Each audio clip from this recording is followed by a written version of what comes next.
Introduction here. Okay, here we go. We're on the way. We're doing a biblical word study, one word at a time, through the Bible, Old Testament, New Testament. And the word for this week, words for this week is avenge, or actually we're going ekdikeo, and that comes from ekdikos, and that is ek and dk. So dk is the main word here, and it means vengeance. And I'm not going to go back into the theological dictionary starting on page 178. That's a lot to read, but that's where you would find all about this DK and also the other words associated with it. Let me see if I got them here.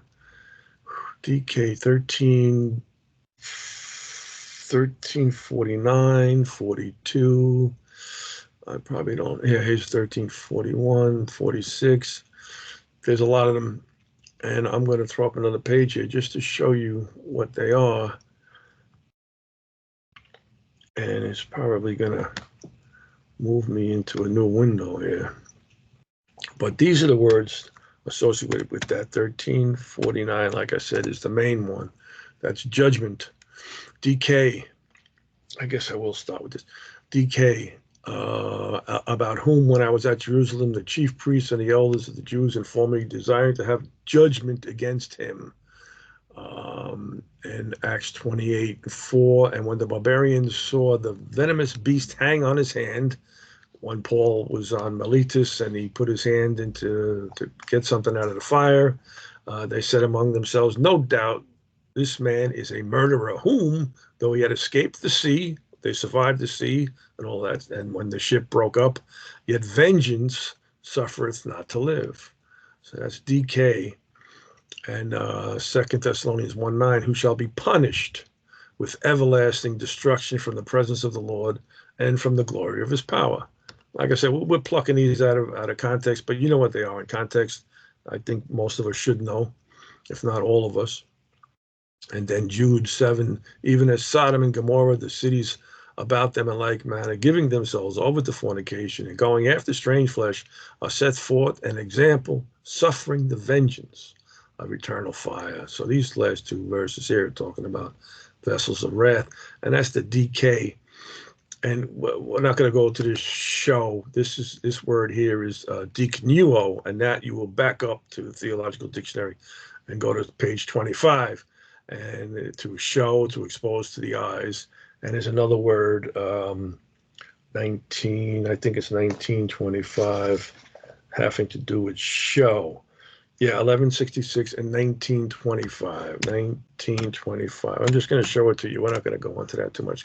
There's two words for show, and it's another study for another day. Those two words, show them a sign. That's epidiknume. You see the deek in there, right? The DK. Epi, and it's 1166, which is this one here. Right next to it, this is diknuo, it means to show. All right, and that's this one here, diknuo. So we're not going to go into these right now. I'm going to get these out of here. But I showed you the 1349, but there's a 1341. This is, but Romans 2 and 5. Yeah, I did a little cross-reference on this, and there were some good verses, and that got me into the hardness, I believe, of the heart. Yes, this is where I got into the hardness part, the 46, 43, sclerotes, hardness, and scleros, hard, okay? And also the 840, that's where I got into the austere. Man, I'm just jumping around here.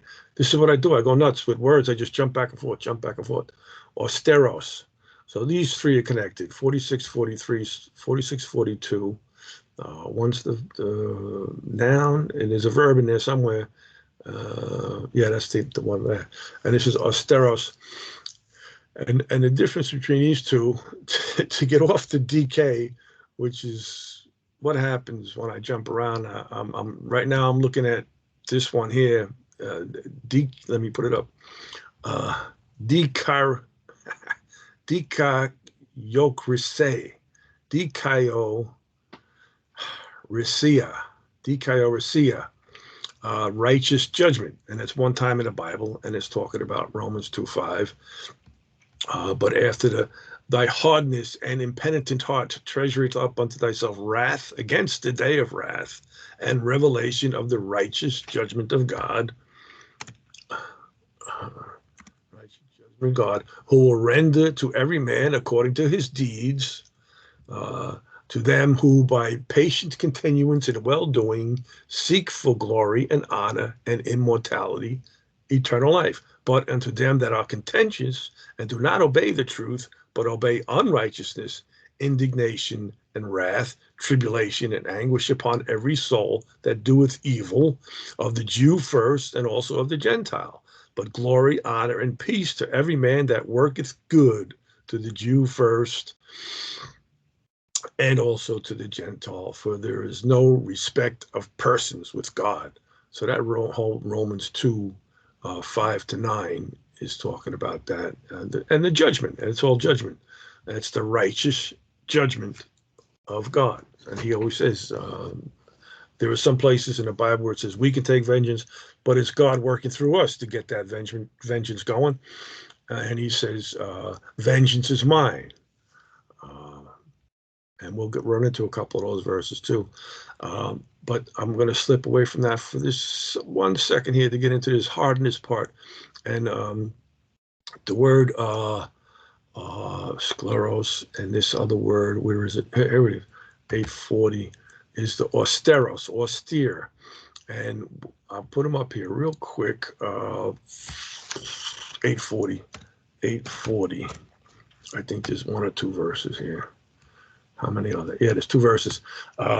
Luke 19:21 and 22. For I fear thee, because thou art an austere man, austeros. Thou takest up that thou layest not down, and reapest that thou didst not sow. And he said unto him, out of thine own mouth will I judge thee, thou wicked servant. Thou knewest that I was an austere man, taking up that I laid not down, and reaping that I did not sow. So these are the gifts that he gave to several of these guys, and some of them took them and used them, and one guy just buried it, and he didn't do anything with it. So whatever he has will be taken from him. And the 46, 43, we looked at, and the 46, 42. See, this is the same, it's talking about the same thing. But the 2 words here, the 46, 42, and the 840, mixed in here. Then he which had received the 1 talent came and said, Lord, I knew that thou art a hard man. So it's like synonymous. The words here, austere and scleros. Reaping where thou hast not sown and gathering where thou hast not strawed. I don't know why they use 2 different words here in the translation. Many, therefore, of his disciples, when they heard this is a hard saying. Who can hear it? All right. And it is hard for thee to kick against the pricks. They're using that word there, scleros there. And it's hard for thee to kick against the pricks. The fierce wind in James 3:4 is the word here. And in Jude 15, hard speeches which ungodly sinners have spoken against him.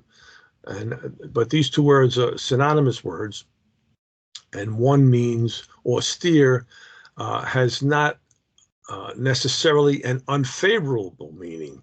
It is well represented by the word austere. It means one who is earnest and severe, strict in his ways, opposed to all levity. By implication, it may have the unfavorable meaning of harshness or moroseness. We might say that it's a person that has no sense of humor, Okay, and this scleros has always has an unfavorable meaning. It indicates one who is uncivil, intractable, rough, and harsh. There is in it the implication of inhumanity. So that's more than just a lack of a sense of humor. That's harshness, that's hardness. And we see it all through the Bible. And you can run that through the Old Testament, the hardness of the heart. God hardened Pharaoh's heart, and it's the same word that's thrown back there in the Old Testament. Getting back to, so we took a little diversion there, but I still didn't give you the rest of these. I just wanted to throw these at you real quick. We looked at the 1341. Okay, we did that already. Okay, so 1342, and these all come off of the 1349. 1349 is the main one here, and that's the decay. Okay, so we're going to go through 42, 1342, and this is a just man. This is dikaios. And as you can see, it comes from 1349. Righteous, and there's over 80 some odd verses here. So I'm not going to go through all of it right now. I might do a little bit of reading here through the Theological Dictionary, but it has a lot to do with law, the Torah, righteous, observing, a just man, just, and we're not going to go through all of these verses, but 1343 is another word. 1343, excuse me, 43. I just want to see what this is here. This is an adjective, okay, and this would be all righteousness is dikaiosune, all right, and it comes from 1342. So we're working down the line here, which comes from 1349. So and there's 80 some odd verses here with this dikaiosune, and it means righteousness. And we looked at the Old Testament use of this, the tzedek, back in the last week. The number I think is 6666 in the Old Testament, and to fulfill all righteousness. All right, righteousness' sake. Okay, 1343, and another one is 1344. 1344. We'd have to study all of these. Let me take these out of the way here. 1344 is justify, dikaiuo, justify, to render righteous, to show, to exhibit, to declare. That's why we got that word to show back there. All right, but wisdom is justified of her children, for by thy words thou shalt be justified, and by thy words thou shalt be condemned. That's it. So justify, I guess condemned. Let me look at the word for condemned here. 1237. 1237. Condemned is kata dikadzo. Look at that. Kata dikadzo. You got the DK in there. You see the DK? 1349. And it's kata, which means down or according to or down from. Kata. Katabalo, throw down. Throw the ball down. And that means condemn. And you'll probably see it up against this dikaio and kata dikadzo. They probably go hand in hand when you're talking about the opposites. One's right and one's unright. One's justified and one's condemned. And then, I mean, it's 36 of these verses. So I want to go through all of them, but we might run into some of them when we do a little reading here. If we read on this, because I really wasn't planning on reading on this because it's a big read.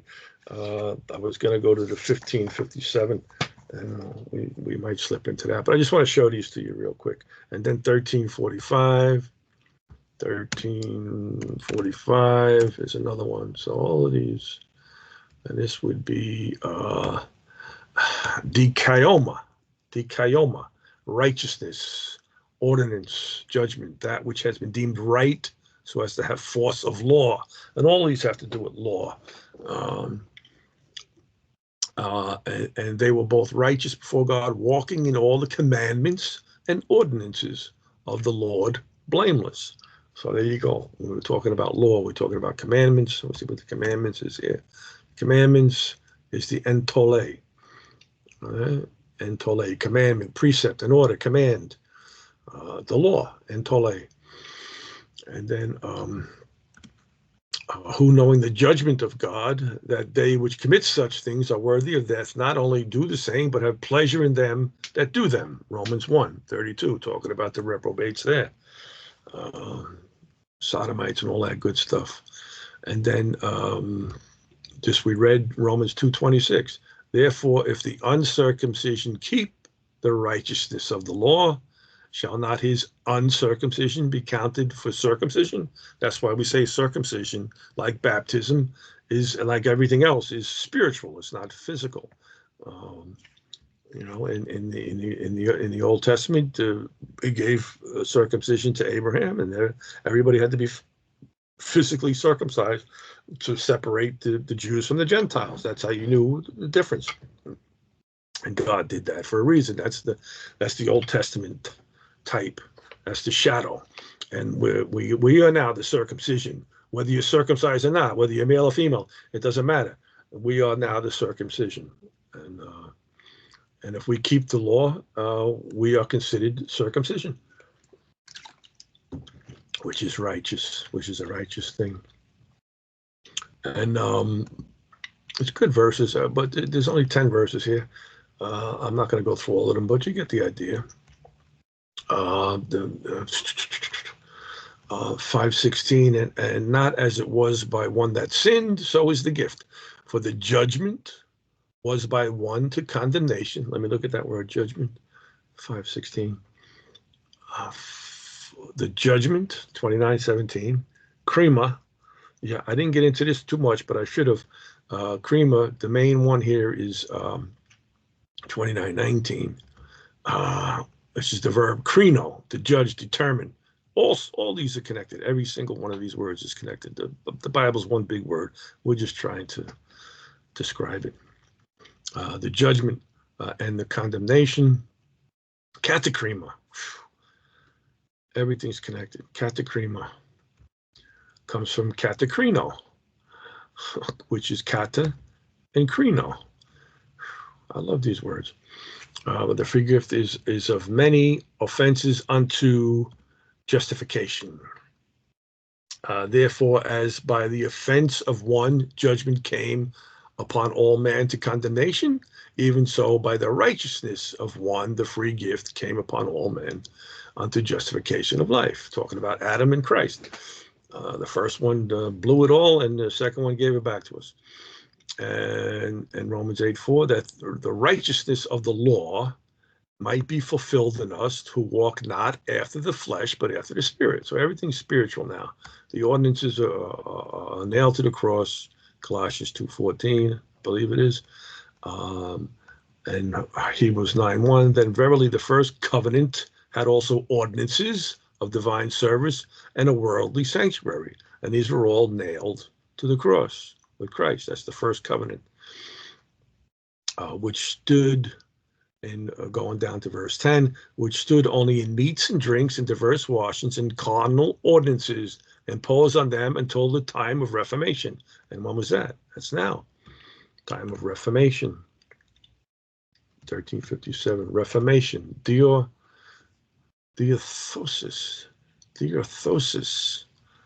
First time I've seen that. I've seen Reformation, but I didn't know it was this word. Dia, by or through, and orthos, upright or straight. Diorthosis, Reformation, acts or institutions. A reformation in the physical sense of making straight, restoring to its natural or normal condition, something which in some way protrudes or has got out of line. Okay, dia and orthos. To go straight. All right. That was in 9 Reformation.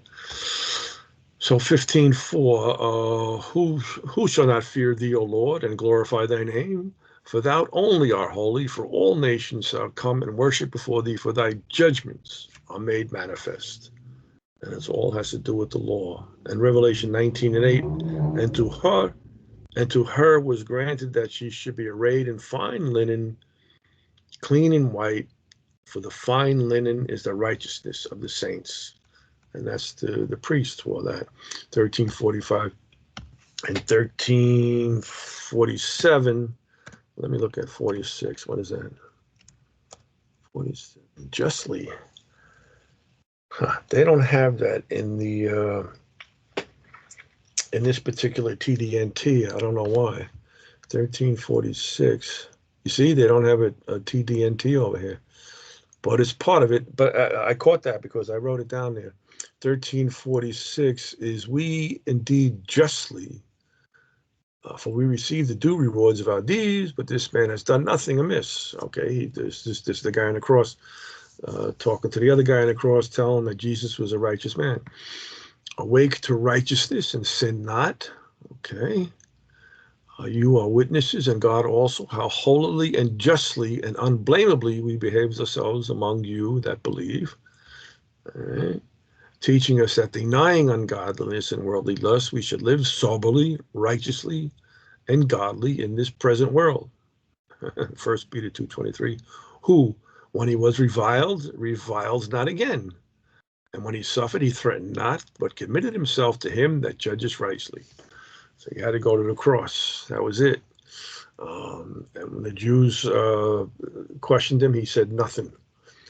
When Pilate questioned him, he says, this guy's a Gentile. I'll tell him what he wants to hear. But to the Jews, he said nothing. Kept his mouth shut. That's good. That's 1346. It's not in the book, but it's here. And then we jump to 1347. 1347. And that's justification. And that's the word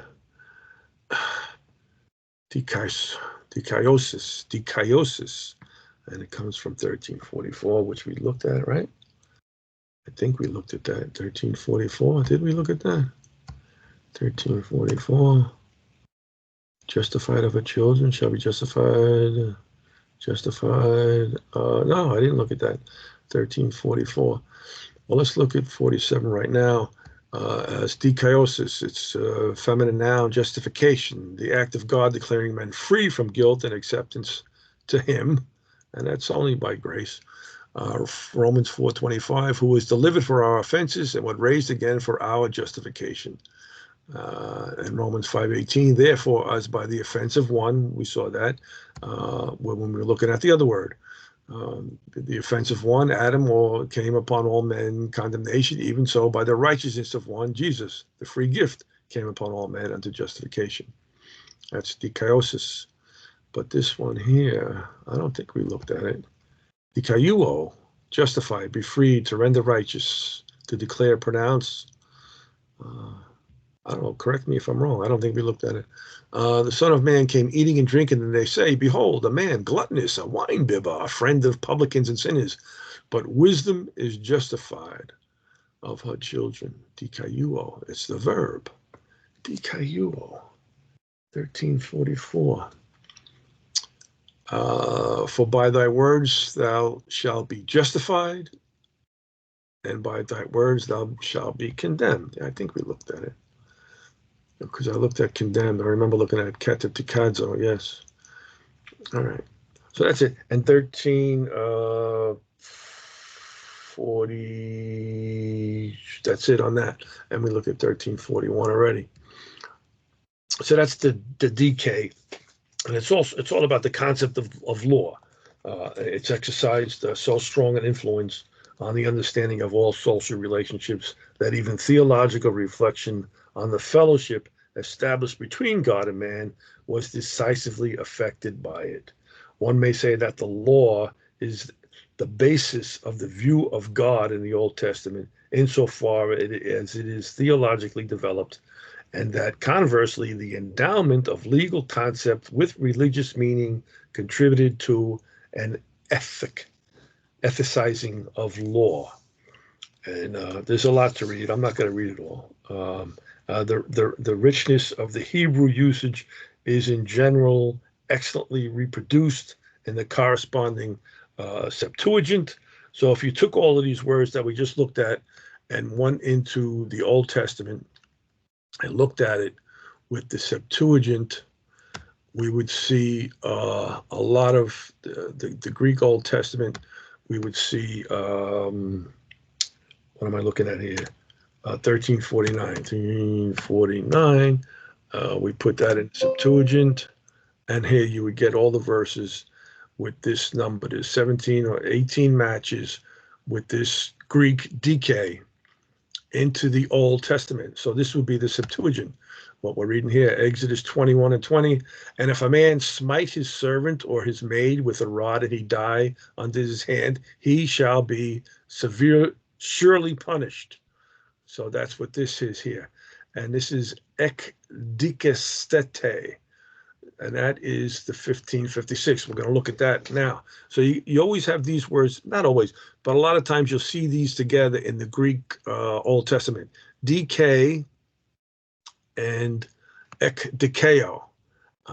They're related, but they're two different things.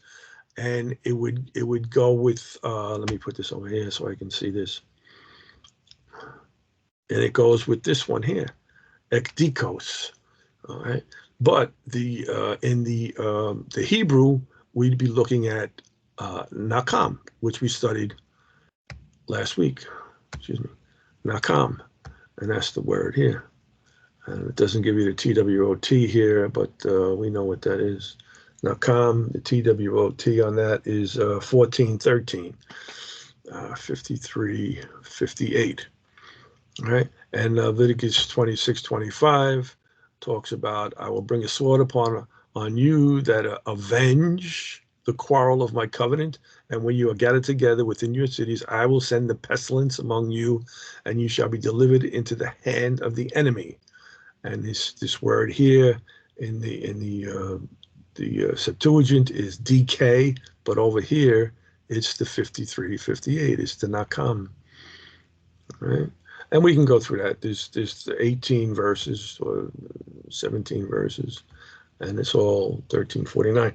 So, and you can throw each one of these words, 1349 we just looked at, and then G13, let's just say 43, for instance, see if it's there. Sometimes they don't have them. This one has a lot. This one has over 252 verses for this word here, dikaiosune.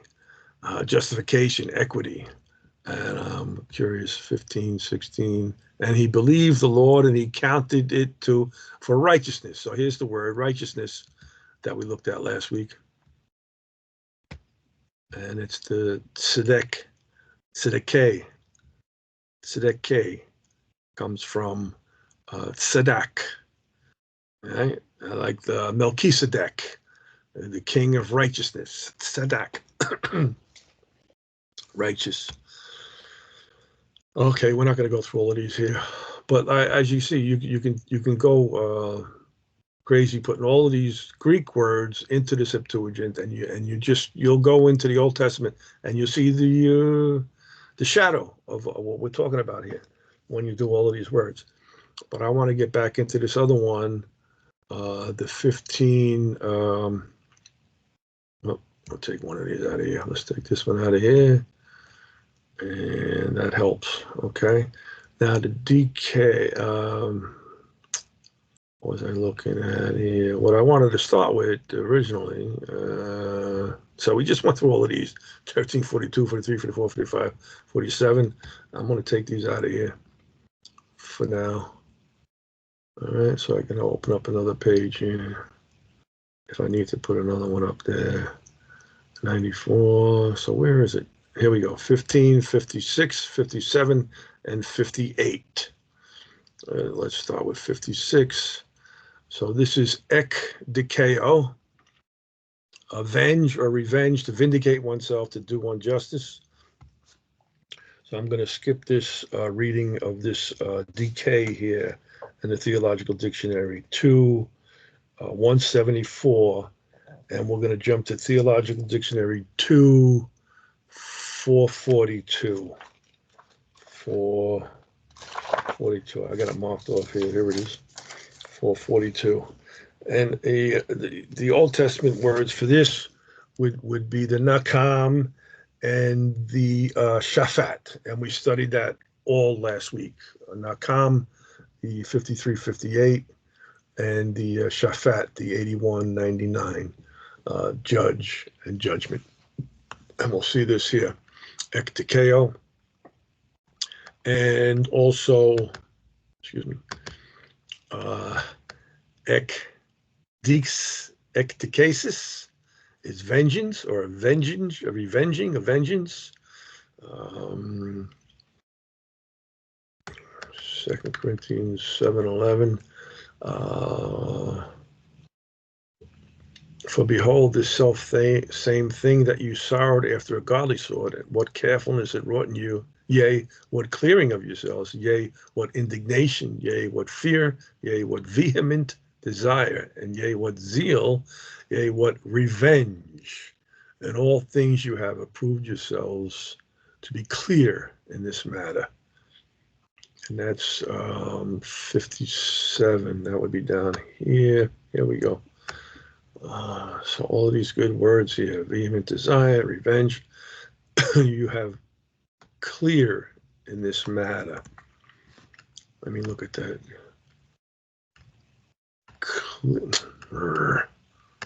Hate when that happens. Clear in this matter. 53 is hagnos, pure, chaste, clear. So, all right, let me get this out of here. And then the other one is 1558, ekdikos, avenger or revenger, comes from ek, and the one we just looked at in the DK, vengeance. So we're going to look at some of these here. Maybe I could read and pull these up as we need them. You take this numbers out of here, the Strong's numbers out of here. And I'll just read this here. Ektikeo, which by assimilation to ektikadzo, and I couldn't find that anywhere, ektikadzo, acquires especially the sense of to avenge or to punish, ekdikos. Like ekdikos developed in this distinction only in later Greek. It's no guarantee of the actual wording. They get it from somewhere else, okay? The biblical usage develops under the influence of the idea of the absolute holiness of blood among the Jews. So in the Septuagint, if we took this and threw it in the Septuagint, you would get all kinds of good words. And I think I did this with this, 15, 56, 57, and 58. The first one, what was the first one here?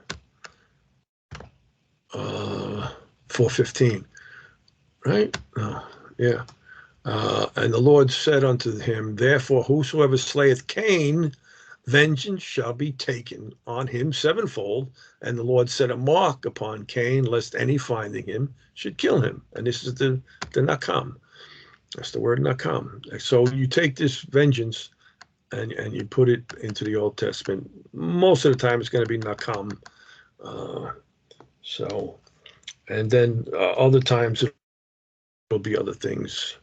And then 6485 also. Let me just take this out of here. Go to my page. 6485 is another one. 6485, and that's the pakad, to punish. You see 31 times this is there, pakad, and then 8201. 8201. If we was to throw this into the Septuagint, these are the words that would show up for this 1556. 1556, and this would be judgments, and this is the word shafet. And we looked at this last week, the 8199, right? The shafat, and then the mishfat, all of these, the TWOT 2443. And then also would show up this number 7378. I'm giving you the Old Testament stuff real quick. 7378. We might have covered this last week. Strive. And this is the word reeb or rube. 2159. No, I didn't give it to you last week. Okay. So that's one of the words that would pop up if you threw this into the Septuagint. And then, so we're not going to go crazy with that. And so the Genesis 4:24, we saw that. And I'm just going to give you some verses here. Amos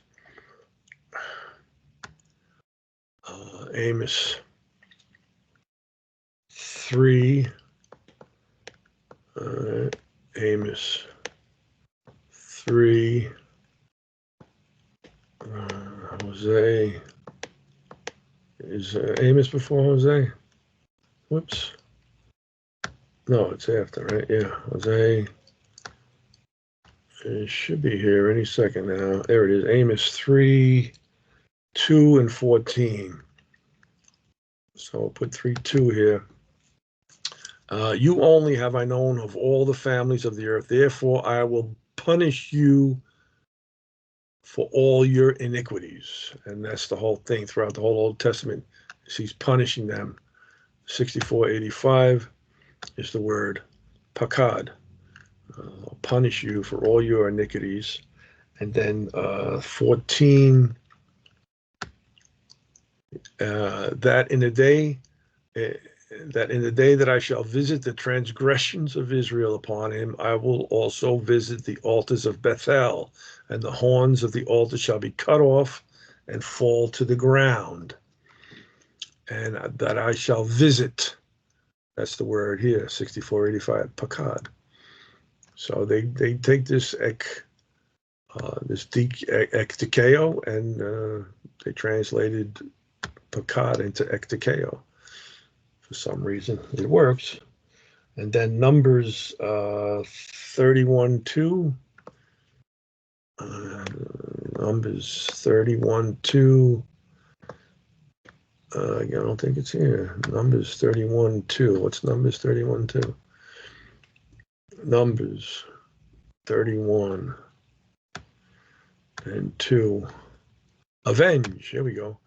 Avenge the children of Israel of the Midianites. Afterward thou shalt be gathered unto the people. And there's avenge. 53:58 is nakam and nakama. Both of them are here. Nakam and nakama. And then Hosea. We just passed it up here. Hosea.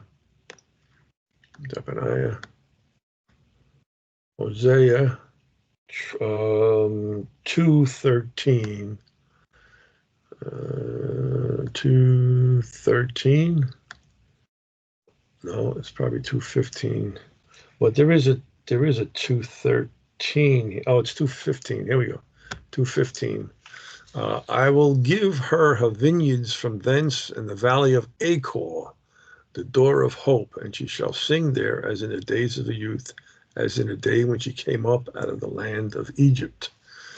And this Achor, I think, is the word here. Troubled, the name of the place in Palestine. That's where that guy, they killed him there. They named the valley after him, Achor. It's in the valley of Achor.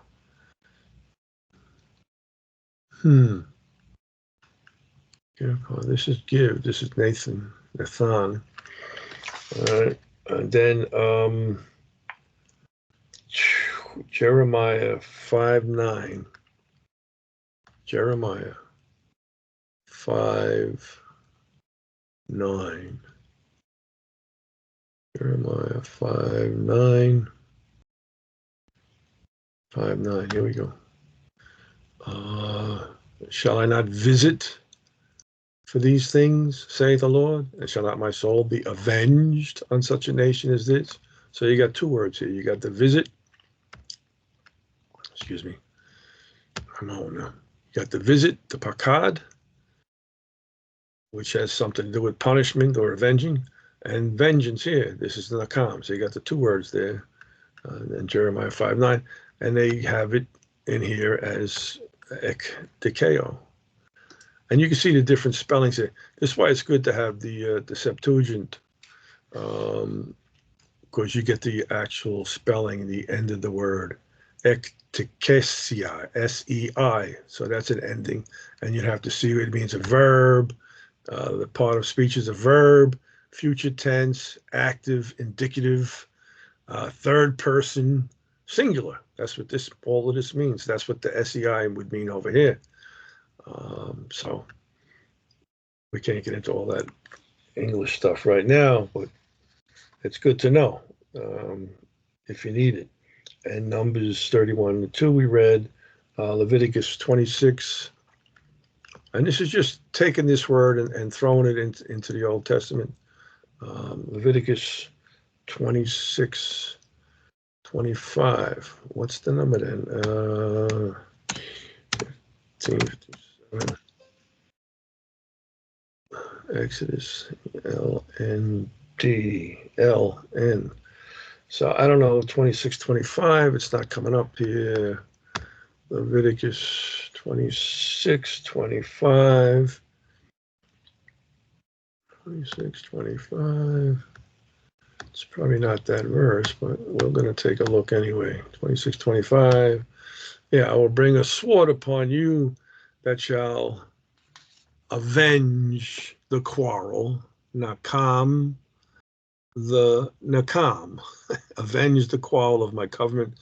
And when ye are gathered together within the cities, I will send pestilence among you, and shall be delivered into the hand of the enemy. But I'm curious here what this is. 36:25. Kai ek deco. So it's 15:56. Okay. Ek decay. See, I got them together. Ek decay. Diathekes. Okay. Kata fezeste. Kata fuego. Flee down. And this helps. Well, this helps you to understand words too when you run across. But you got the different endings, and that drives me crazy when you don't have the.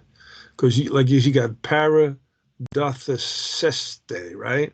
But what it's just paradidomai when you look at it in the Septuagint, in the Strong's Concordance.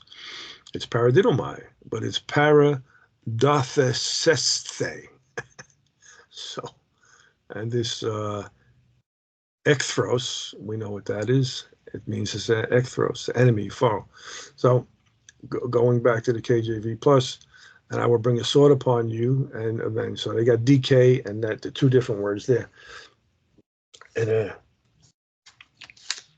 and then there's other verses. I'm not going to go through all of them. So it just means to judge or pronounce sentence, punishment with a wholly negative result being intended. So which is all for punishment. For their sins. Vengeance replace. Okay. The very use of this reveals a more positive conception linked to the juridical exercise of decay. The reference is always to legal action. Comparable with Luke.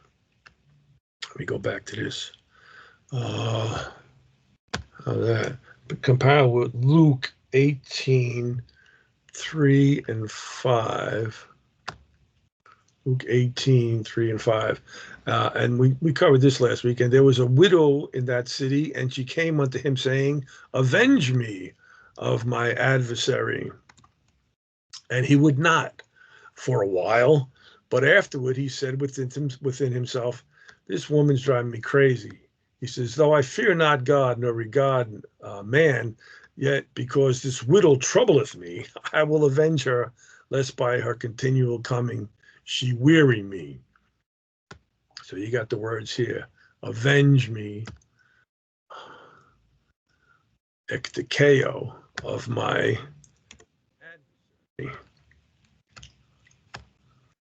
adversary. And this is the antidikos, adversary. We'll look it up real quick. Antidikos is adversary, opponent, an adversary, an enemy. And you got the word anti, and guess what? DK. So that's in there also. Anti-DK, my enemy. Avenge me of my adversary. And then also in verse 5, he says, I will avenge her. And he's not a righteous judge, that's for sure. And then 12:19, dearly beloved, avenge not yourselves, but rather give place unto wrath, for it is written, vengeance is mine. I will repay, saith the Lord. And most of the time, when we read the New Testament, you'll see passages like that. We take no vengeance, no vengeance, no vengeance. We're really not to do that these days, but in the Old Testament, it was common. Even somebody who killed somebody had to run to a city of refuge, unless the family of the person that he hurt ran after him and spilled his blood, because that was allowed in the Old Testament. You could kill somebody, you shed blood, your blood shall be shed. And you didn't need to go in front of the judge and the jury and all of that stuff. But that's what they had the cities of refuge for. You went to a city of refuge, the people that were chasing you couldn't touch you until you went to the magistrate and all this other things, and they figured it out. And then it was eye for eye, tooth for tooth, blah, blah, blah. But dearly blood, avenge not yourself. Vengeance is mine, saith the Lord. So ekdikesis. So don't ekdikeo yourself. Ekdikesis is mine, saith the Lord. And that's feminine revenge there. Oh, I lost this page here. So it's for to fight, to defend, or to plead someone's cause. Later it meant to help someone to justice. In the New Testament, ekdikeo, and then in 2 Corinthians 10:6, and having in a readiness to revenge all disobedience when your obedience is fulfilled. And disobedience is parakoe, and it comes from parakuo, which comes from akuo. Akuo means to hear. So parakuo is to neglect to hear. And the other word for hear and obey is something else. It's another word. I forget what it is, but it has that akuo in there. Disobedience. When your obedience, here we go. Obedience, hupakoa. Hupakoe. That's the hupa. And you got the hupa, which is obey. Hooper, hupo, and akuo. So you got parakuo and hupakuo. One is obedience and one is disobedience.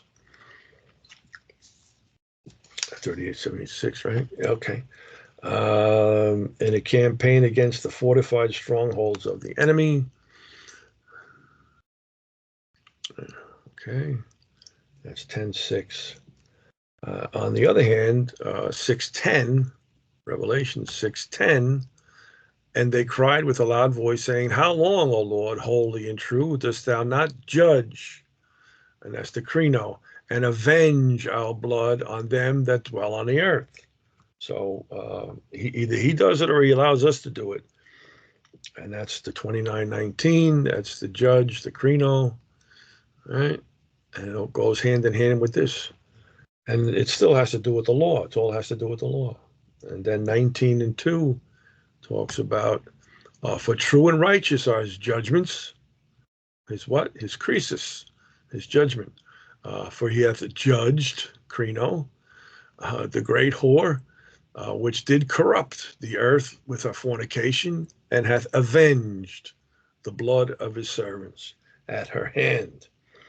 So you follow the Septuagint pattern with the meaning of revenge. Both passages come under in view in the continuation of dwellers on the earth from her hand, 19:2. Avenge the blood of his servants at her hand. That's good. And then also talks about 12:19 again. Does not mean do not procure justice for yourselves, but avenge not yourselves. In 12:19, dearly beloved, avenge not yourselves, but rather give place to wrath, for it is written, vengeance is mine. So it does not mean do not procure justice for yourself, but avenge not yourselves. For the divine judgment to which you yield replaces vengeance. So he's going to do it all. And on the other hand, in Luke 18:3, avenge me of my adversary, refers to the justice of the judge. So you got apo and ek there, is more common, but a pregnant construction expressing the element of liberation. So in Luke 18:5, ekdike auto of her. 18:5, I will avenge her. Ekdikeo auto, avenge her, is used in the same sense with the accusative of the person. It's worth noting that Revelation is closest to the Old Testament usage to take vengeance, whereas Luke and the Hellenists, apart from an echo from the Septuagint in Apo, follows the ordinary forensic usage of the time. Paul, too, is more strongly influenced by the Old Testament. So in some of his writings, you'll see that he's influenced by the Old Testament. We're allowed to take vengeance or avenge ourselves, you know. And then 1558 is he who by an offense places himself outside the limits of the law or contrary to the law, unrighteousness. I am outside the right. Ek, because so ek means out. Ek dikos, avenger. Romans 13:4, right? I think that's the right. Yeah. For he is the minister of God to thee for good, but if thou do that which is evil, be afraid. For he beareth not the sword in vain, for he is the minister of God, our revenger, to execute wrath upon him that doeth evil. So in the New Testament, ekdikos is found only in the noun form. It is said of God in 1 Thessalonians 4:6 that no man go beyond and defraud his brother in any manner, because the Lord is the avenger of all such, as we also have forewarned you and testified. So fraud and similar sins, which are the opposite of agiosmos, will cause the Kyrios, or the Lord, as the avenger, to intervene either now or in the final judgment. So that's why I never worry about people who are doing evil here, and they go through their whole lives, do evil, and nothing happens to them here in this world, but we know it's going to happen in the next one, in the final judgment. It is used of the authorities in 13:4. All right. Their position as avenger or executor of divine judgment is here insisted upon in opposition to revolutionary tendencies of the Roman Church. Ecticasis. Ecticasis, that's 1557. For these be the days of vengeance. Revenge, punishment, retribution is predominantly in the Septuagint. So if you throw this in the Septuagint, you're going to see all of these verses. I'm not going to do it now. I drove you crazy with that before, but I'm curious. 1557. Yeah, we did that. Okay. So there's a lot of verses in the Old Testament that have this here. I'm not going to go through all of them again, so I'm going to skip that. But the main ecticasis is revenge, punishment, and retribution. Okay, so here we'll just concern ourselves with the New Testament. Revenge, threat, punishment, usually the last. There is a judicial example together with apologia in 2 Corinthians 7:11. Apologia. What's apologia here? For behold, this self same thing that you sorrowed after a godly sort, apologia, what carefulness it wrought in you, yea, what clearing of yourself, we read this, what revenge, what's apologia, apologio, sorrowed, that's lupeo, godly sword, carefulness, spude, clearing of yourselves, here we go, clearing of yourselves, apologia, defense, a verbal defense, speech and defense, a reasoned statement of argument. So there is a judicial example together with apologia in 711, apology, defense. So when you talk about apologetics, it's not talking about apologizing. It's talking about having an answer, giving a defense. You're defending the word, apologetics. What clearing of yourselves, apologia. So on the other hand, when you go to Deuteronomy 32:35, you're going to send me back here anyway. Deuteronomy 32:35. I'll do it on this one. Deuteronomy 32:35. And it might not even be the right verse. To me, behold, to me belongeth vengeance and recompense. Their foot shall slide in due time, for the day of their calamity is at hand, and the things that shall come upon them make haste. And it could be 50 years from now. Vengeance, there's the nakam, and recompense, shalem. Do I have this? 2401, no, recompense, shalom, pay, peace, look at that. Okay. Calamity, can't go further. On the other hand, when Deuteronomy 32:35 is quoted in Romans 12:19, so if you were to do a cross-reference on this, 12:19 should pop up here. There it is, 12:19. Dearly beloved, avenge not yourselves, but rather give place to wrath. For it is written, vengeance is mine, I will repay, saith the Lord. To me belongeth vengeance and recompense. So that's that. You can put them together. And recompense. And Hebrews 10:30. Hebrews 10:30. For we know him that hath said, vengeance belongeth to me, I will recompense, saith the Lord. And again, the Lord shall judge his people. Krino. There is a rather surprising agreement against the Septuagint. The divine retribution is denoted. So it belongs to God.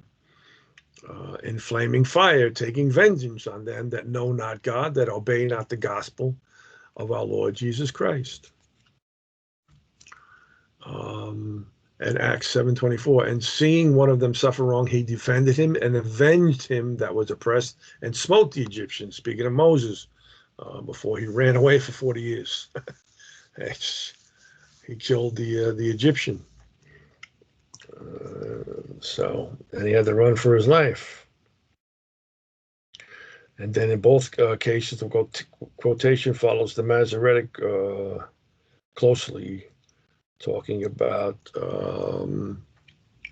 in Luke 21:22, Luke 21:22, 21:22.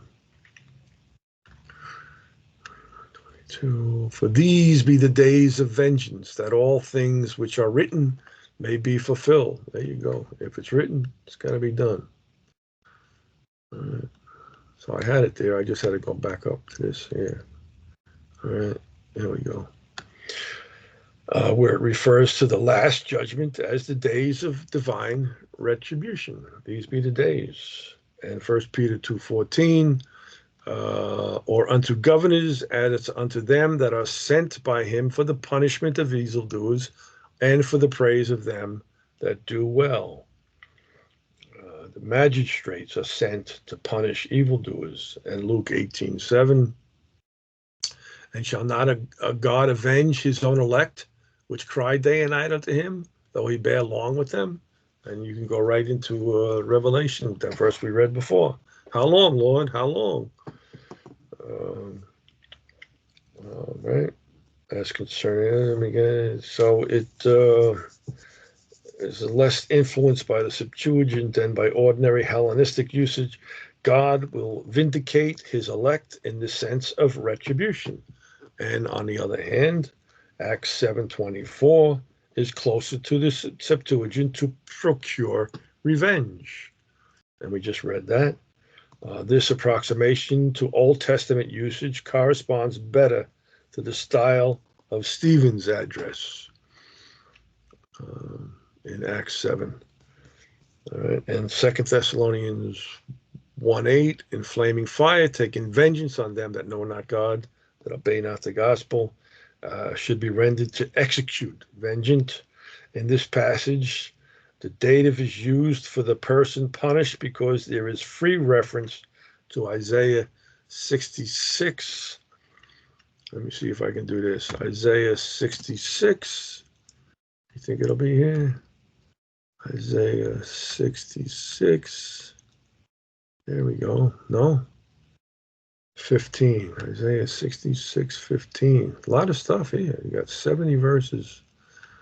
Isaiah 66. I guess it's not here. Isaiah 66. Let's see what it's talking about. I don't know why it wouldn't be here.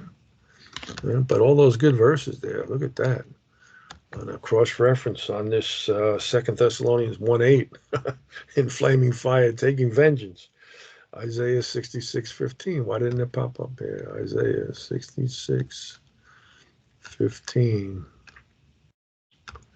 66:15. All right. For behold, the Lord will come with fire and with his chariots like a whirlwind to render his anger with fury and his rebuke with flames of fire.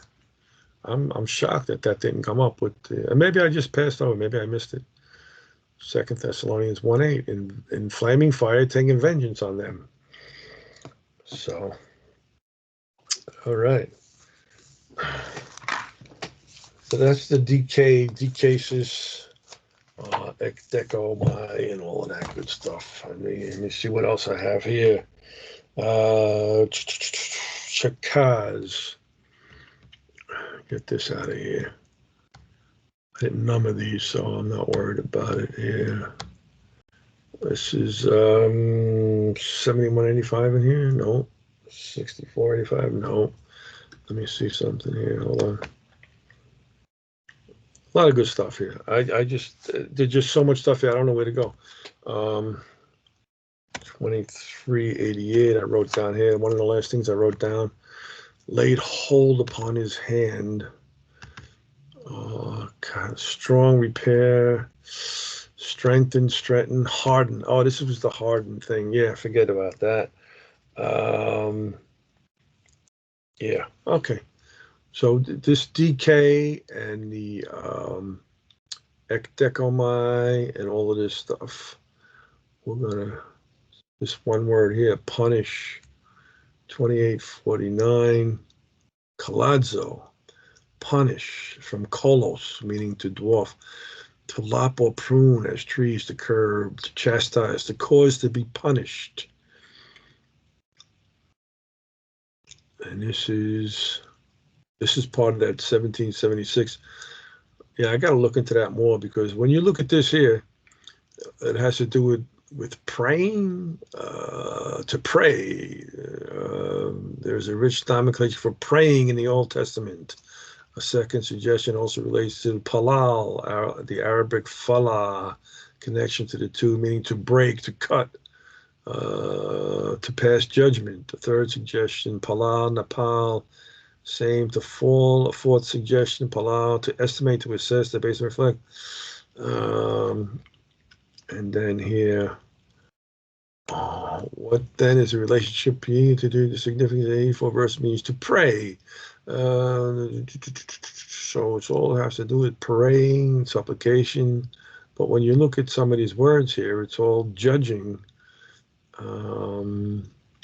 Most often the verb in noun refer to intercessory prayer, best illustrated in Solomon's prayer in the dedication of the temple. He does that in 1 Kings 8 and correspondingly to 2 Corinthians 6. The first reference there reads, listen to the prayer of your servants. So why it popped up on judgment, I don't know. Look at this, reasoning, judgment, to stumble in making judgment, Isaiah 28:7. But they also have erred through wine and through strong drink are out of the way. The priest and the prophet have erred through strong drink. They are swallowed up with wine. They are out of the way through strong drink. They err in vision. They stumble in judgment. And stumble in judgment. Isaiah 28:7. I'm just curious.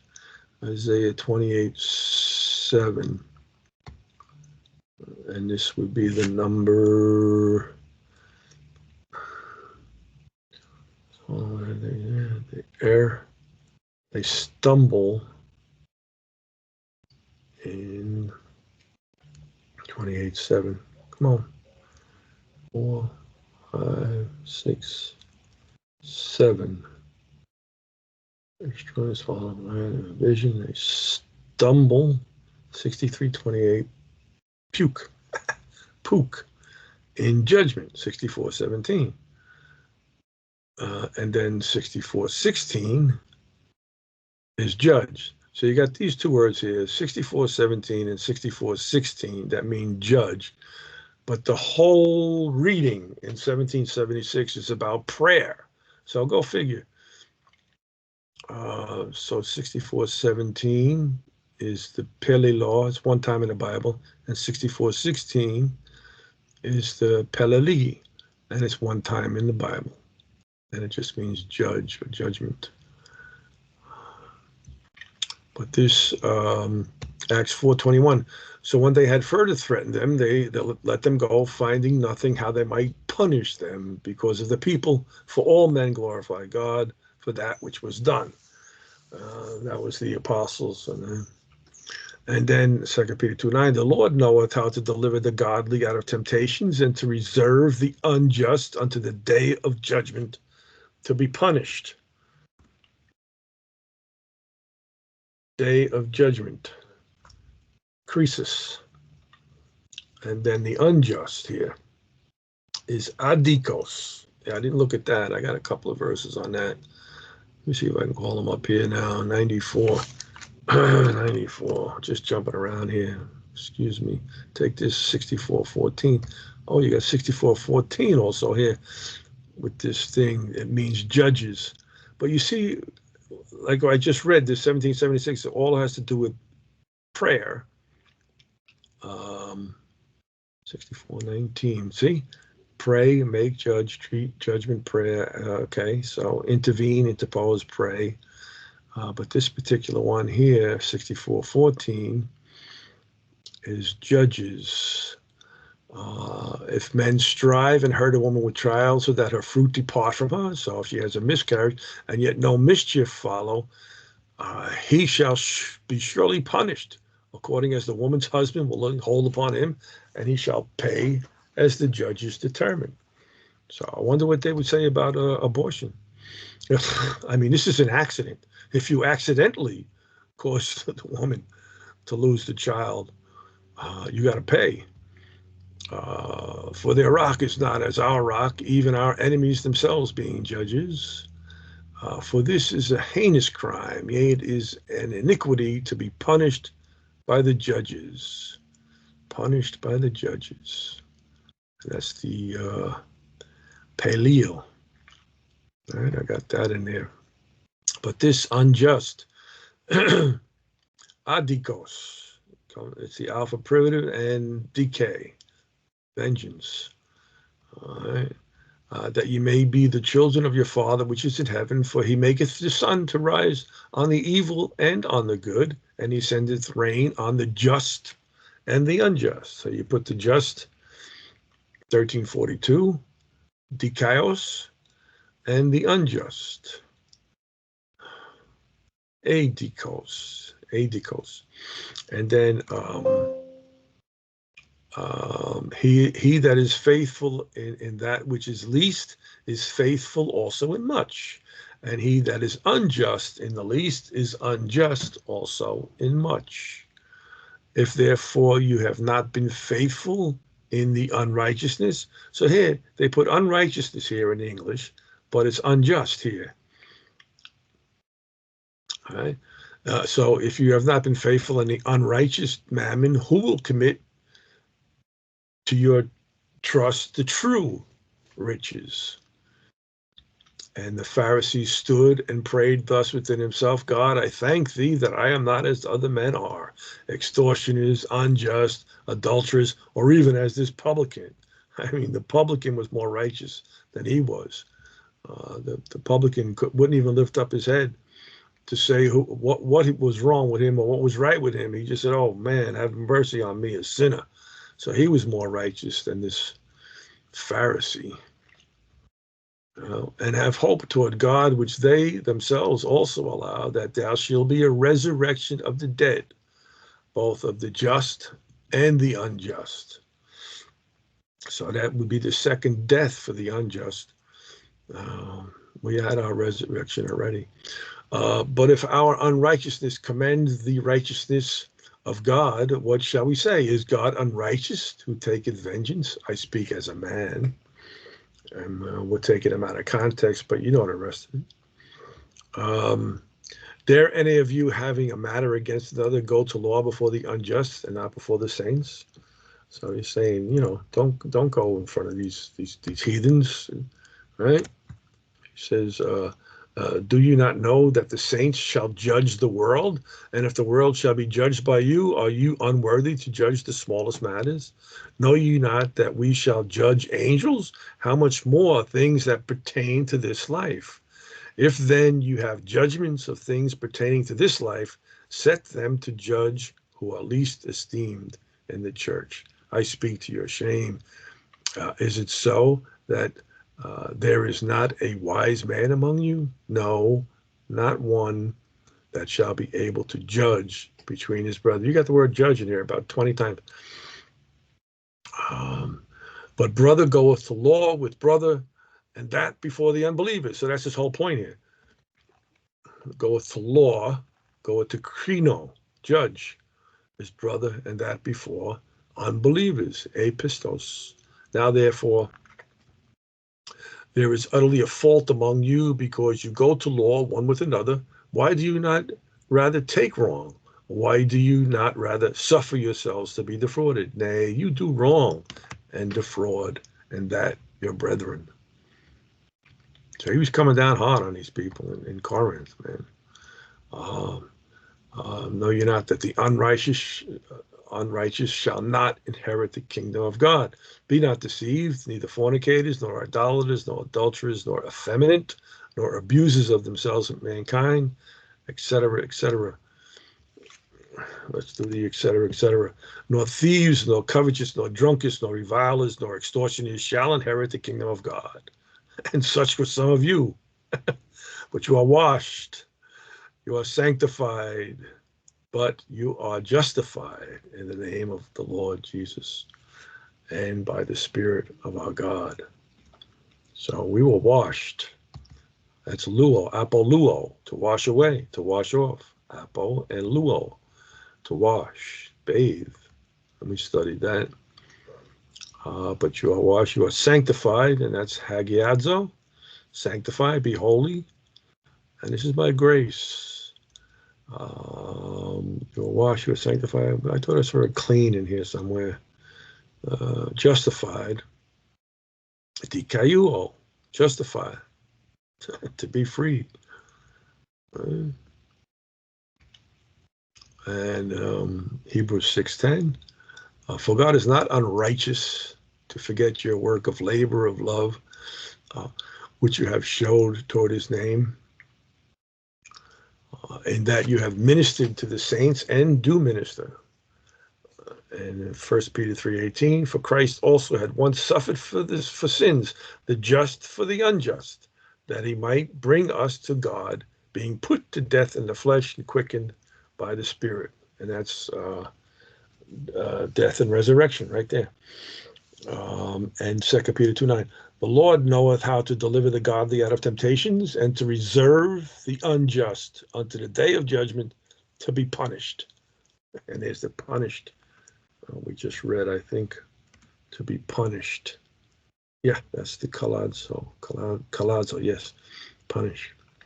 All of these things, they all mesh together, every single verse. You can just zip, zip, zip all through the Bible and get all of them done. And this one here is, we did the din, we did that, Sedex, Mishpat, Shafat, Nakam. Good, good, good. We did all of that. I think I got everything covered here that I wanted to cover very quickly in most spots. So, oh, look at the time. We're good. We did good time. So we'll just stop here, take a moment of silence. Alfredo made it good. And God, we thank you. We love you. Oh, man. One word at a time. That's what we're doing here. And it's just overwhelming. There's just so much. I mean, we zipped through this real quick, and hopefully somebody got something out of it. I know I did. We just got all these books. We thank you for your word, your one big word, and for Jesus. We do everything in Jesus' name. Amen. Thank you. So that's that. Whew. All right. We are. Oh, me with my white T-shirt. All right. I'm really dressed up tonight. It was gorgeous today, man. Gorgeous. Oh, stop recording. Thank you, God.